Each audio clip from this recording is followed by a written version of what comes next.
Welcome back to the show. We're taking a break from Research and Innovation Week to talk about the time change. And at the time change, you should always change the batteries in your smoke alarm. I'm here with Anthony Stuckaluk from Thunder Bay Fire and Rescue. Anthony, there's a few things that you want to tell the community about their fire alarms. Yeah, with the time change coming up this coming weekend, we want everybody to change their batteries in their smoke alarms.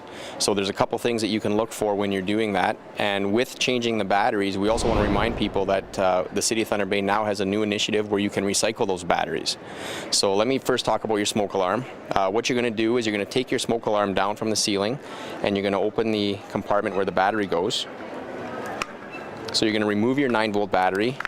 And what we want people to do is when you remove your 9-volt battery, if your new battery doesn't have a cover on it, a lot of them will come with this cover. If it doesn't have a cover that you can put on your old one, we want you to simply use electrical tape to cover the terminals. So once you do that, you're going to put your battery back in. You're going to use your test button, test your alarm, make sure it's working. It gives you a little chirp, and then you're going to, it's working, you're going to put it back on the ceiling.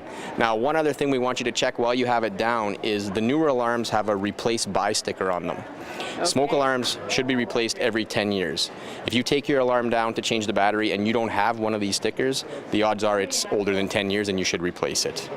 Well, Anthony, thank you so much, and that was a great segue because I'm also here with Jason Sherman from the City of Thunder Bay. And Jason, you're holding these neat little bags that the city is handing out so everyone can recycle their batteries. Yes, I am. So we're very excited, and as Anthony mentioned, the partnership with Thunder Bay Fire Rescue to get the message out there and then to do the proper thing in terms of disposing of your batteries. So everyone that has waste collection services here in the city should have received by the end of February one of these nice fancy orange battery recycling bags. Now, I know myself, we recycle batteries, but they're sitting in a Ziploc bag in a drawer. And I know the problem we have is we want to do the right thing. So I think this is a great idea because it gives people just an option on what to do with all these batteries in their house.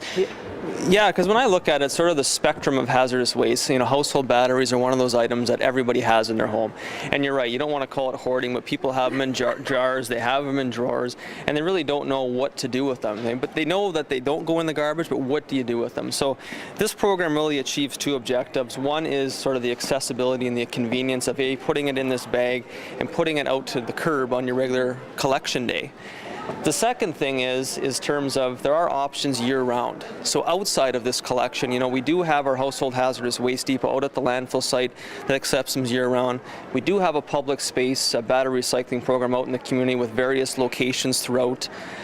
So there are options out there besides this. So that's the message in terms of just getting people to sort of do the right thing with their batteries. Okay, now just quickly, this is not happening all the time. It's only happening for a certain week that you can put it out with the batteries out with your recycling. Yes, so as Anthony mentioned, we've sort of coincided this with the time change. So between March 11th and 21st on your regular recycling day, fill it up, and it doesn't have to be full. Whatever you've got, put it to the curb, and our waste collection crews will be out there to collect them.